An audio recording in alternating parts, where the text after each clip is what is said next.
Evet, şimdi Gaziantep'in en güzel, en cazibe merkezlerinden birisi olan Alleben Göleti mesire alanındayız. Burada bu seneki yağışlar ve bizim almış olduğumuz tedbirler nedeniyle gördüğümüz gibi su seviyesi maksimum seviyede ve buradan fazla olan suyu da tahliye ederekten Alleben Deresi'ne verip oradaki ağaçları ve çimlerin sulamasını yapıyoruz.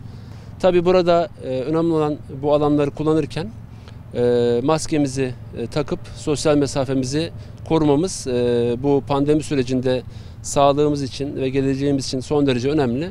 Bu titizlikle olduğumuz sürece her zaman bu alanlarımızın şehrimize katkısını hep birlikte görmüş olacağız. Artık her şey hazır. İnşallah gerekli tedbirler alaraktan biz belediye olarak Sayın Belediye Başkanımızın direktifleri doğrultusunda bütün çalışmalarımızı tamamladık. Artık vatandaşlarımız da bu hassasiyette bu alanları kullanmaya başlayabilirler. Hayırlı uğurlu olsun. Bu süreçle birlikte tabii Alleben Göleti, Burç'taki piknik alanı, Erikçe hepsinde yeni düzenlemeler yapıyoruz. Bu alanları %50 kullanım olaraktan gerçekleştireceğiz. Mesela burası 1200 araçlık bir otoparkı var. 600 araç alacağız. Bu alanlar içerisinde bazı tampon alanlar oluşturacağız. Mesela şu alanı artık mangalsız alan olaraktan kullanacağız. Mangal sadece şu alanda yapılacak. Bazı böyle alanları setliyoruz.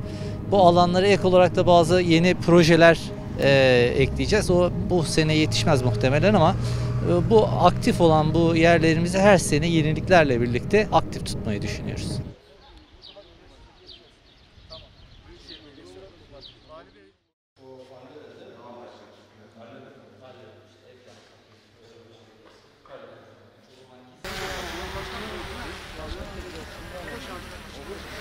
Şimdi burası Gaziantep Kalesi.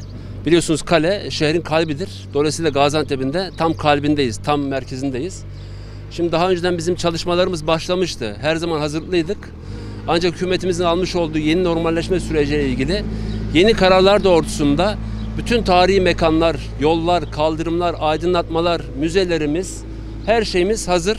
Biz de bugün pazar günü ekibimizle birlikte, başkan vekilimiz ve daire başkanımızla birlikte Sayın Başkanımızın da bilgisi ve talimatları doğrultusunda son denetimleri, son kontrolleri yapıyoruz.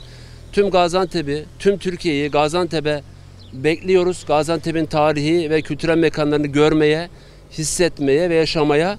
Şuradan emin olsunlar. Gaziantep'e geldiklerinde veya bu mekanları ziyarete geldiklerinde her şey hijyen kurallarına uygun.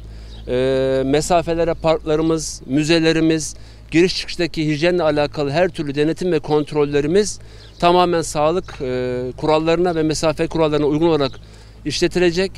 Biz de dolayısıyla Gaziantep'in bu zenginliğini, kültürel birikimini bütün vatandaşlarımıza, bütün ülkemize tanıtmış olacağız. Onları ve Gaziantep'lileri tabii ki her zaman maske ve mesafe kuralına uymak kaydıyla bekliyoruz. Son denetimimiz de tamamlandı. Teşekkür ediyorum. Tabii bu süreci hayırlısıyla artık 1 Haziran itibariyle biliyorsunuz tamamlanıyor. Biz de belediye olaraktan Sayın Bakanımız Fatma Şahin Başkanımızın direktifiyle bütün eksikleri tamamladık. Şu an son saha kontrollerini yapıyoruz. İnşallah gelen ziyaretçileri memnun ederiz. Gaziantep'e tekrar güzel günlerine kavuşacak inşallah.